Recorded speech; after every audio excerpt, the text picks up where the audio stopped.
Eu tentei falar um pouco como é que está acontecendo o processo de penetração nas escolas públicas da tecnologia, sobretudo na perspectiva dos professores.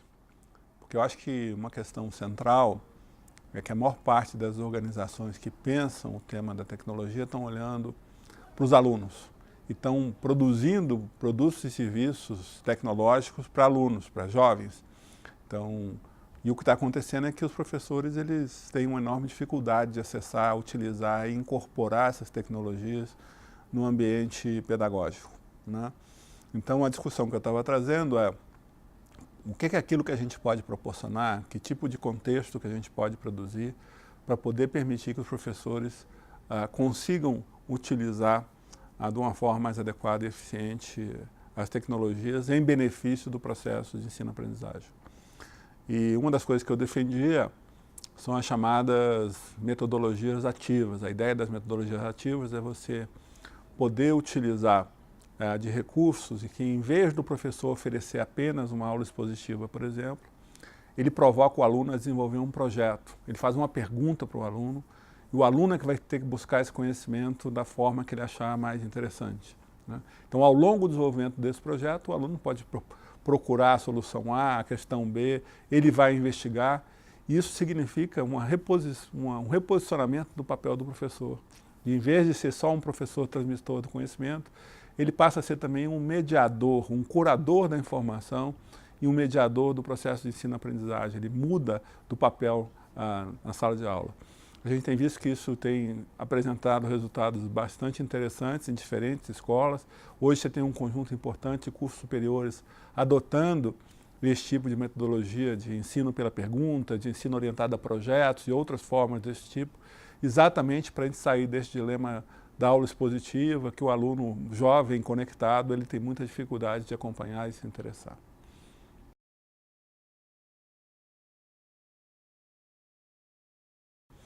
Você pode desde escolher um problema de natureza tecnológica, né? Então, vamos dizer que você quer que os alunos pensem uma solução para um problema de filas na cantina da escola, por exemplo. Isso pode ser resolvido por um conjunto de soluções tecnológicas em aplicativos e coisas desse tipo. Existem hoje startups que desenvolvem, que oferecem a possibilidade de um jovem desenvolver aplicativos, inclusive sem saber programar. Então, ele pode, ao longo de um projeto de pesquisa, né, para isso ele estudar essa ferramenta, aprender a desenvolver esse aplicativo e criar uma solução para aquele problema, por exemplo, naquela escola.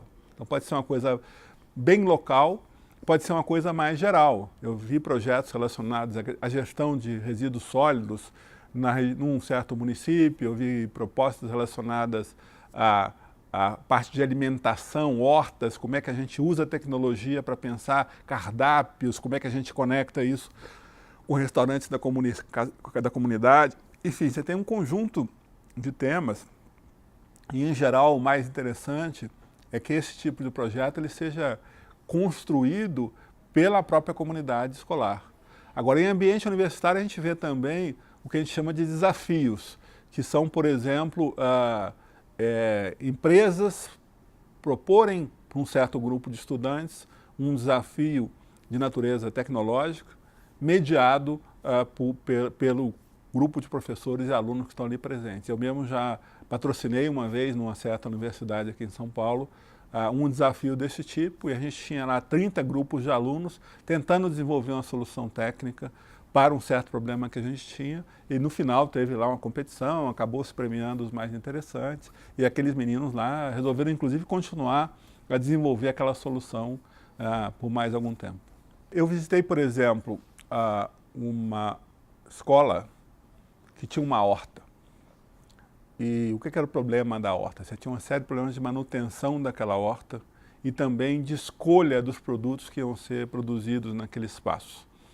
Então, eles construíram um projeto envolvendo tanto a comunidade daquela escola quanto os alunos de investimento em tecnologia para a horta. Então, eles estão fazendo, por exemplo, todo um processo de irrigação, olhando para soluções de robótica, eles estão olhando para toda a parte de coleta de informação junto à população sobre os tipos de produtos a serem produzidos, tipos de receitas que podem ser utilizadas a partir daquela comunidade. Enfim, você tem naquele local um conjunto de soluções sendo desenvolvidas localmente, olhando, né, a escola como objeto e como espaço de criação. É bastante interessante porque, às vezes, como a tecnologia é muito flexível, né, ela pode ser usada para quase tudo, você consegue ver pessoas com um pouco de criatividade e mesmo com um volume de recursos relativamente baixo, desenvolvendo alternativas super interessantes para pequenos problemas locais ou até para coisas maiores, mais amplas e mais ambiciosas.